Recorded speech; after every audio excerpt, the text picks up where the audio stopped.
trains in Montreal. You got a freight train here at Pointe Claire at the St. John's Boulevard Overpass at around 6:45 p.m.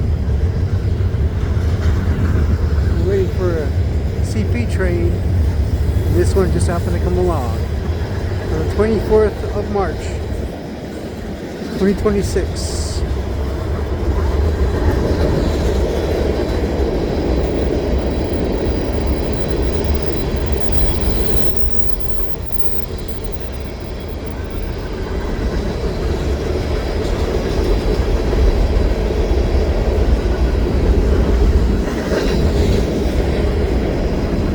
It's all oil.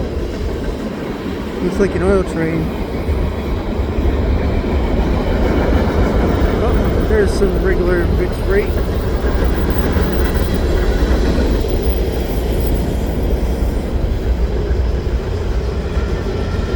And that's the end.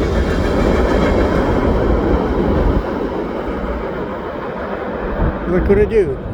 Please subscribe to Cool Trains in Montreal. And the sun came out. Look at that.